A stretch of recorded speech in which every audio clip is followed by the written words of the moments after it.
శ్రీశైలంలో అక్టోబర్ 3వ తేదీ నుంచి 12 వరకు దసరా ఉత్సవాలు జరుగుతాయని ఈవో పెద్దిరాజు తెలిపారు. 9 రోజుల పాటు రోజుకొక అలంకారంలో భక్తులకు అమ్మవారు దర్శనమిస్తారని చెప్పారు. ప్రతిరోజు సాయంత్రం స్వామి అమ్మవార్ల ఉత్సవ మూర్తులకు ప్రత్యేక పూజలు కూడా నిర్వహిస్తామని అన్నారు. ఈ ఉత్సవాలకు శ్రీశైలం తరలివచ్చే భక్తులకు ఎలాంటి ఇబ్బందులు కలగకుండా ఏర్పాట్లు చేస్తున్నామని ఈవో స్పష్టం చేశారు. శ్రీశైల క్షేత్రంలో ఈ దసరా మహోత్సవాలు 3వ తారీఖు నుంచి అక్టోబర్ 3వ తారీఖు నుంచి 12వ తారీఖు వరకు కూడా వైభవపేతంగా నిర్వహించడానికి అన్ని ఏర్పాట్లు కూడా చేయడం జరిగింది. ఇక్కడ జ్యోతిర్లింగం శక్తిపీఠం ఒకే ప్రాంగణంలో వేసినటువంటి దివ్యక్షేత్రం. దేశం నలుమూలల నుంచి కూడా వేలాది మంది భక్తులు ప్రతిరోజు కూడా వస్తుంటారు. దసరా ఉత్సవాలు అనేది ఇక్కడ ఘనంగా నిర్వహించడం అనేది ప్రతి సంవత్సరం కూడా జరుగుతుంటుంది.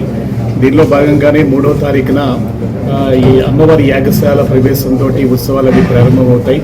ప్రతిరోజు కూడా ఈ గ్రామోత్సవం నిర్వహించడం, తర్వాత అమ్మవారి వివిధ రూపాల్లో అలంకరణ చేయడం, ఒక్కో రోజు ఒక అలంకరణ అనేది దివ్యంగా ఉంటుంది. అలాగే ఒక వాహనం రోజుకొక వాహనంలో ప్రత్యేకంగా గ్రామోత్సవాలు నిర్వహించడం అనేది జరుగుతుంది. ఈ కార్యక్రమంలో 11వ తారీఖున సాయంత్రం పట్టు వస్త్రాలు ఇచ్చి రాష్ట్ర ప్రభుత్వం తరఫున పట్టు వస్త్రాలు ఇచ్చేటటువంటి కార్యక్రమం కూడా ఉంటుంది. 12వ తారీఖున రాత్రి తెప్పోత్సవంతో కార్యక్రమాలు అవి ముగుస్తాయి. వాటి భక్తులందరూ కూడా ఈ దసరా మహోత్సవాల్లో హాజరయ్యి స్వామి అమ్మవార్ల దర్శనం చేసుకుని ఇక్కడ ఈ ఉత్సవాలు అవి తిలకించి ఈ స్వామి అమ్మవార్లకు ఆశీస్సులు పొందవలసిందిగా కోరుతున్నాము. మేము అందరికీ కూడా ఈ కార్యక్రమానికి ఆహ్వానించడం జరుగుతుందండి. రాష్ట్ర గౌరవ ముఖ్యమంత్రి గారిని అవి ఆహ్వానించడం జరిగింది. అలాగే మన దేవాదాయ శాఖ మంత్రి వారిని కూడా ఆహ్వానించడం జరిగిందండి.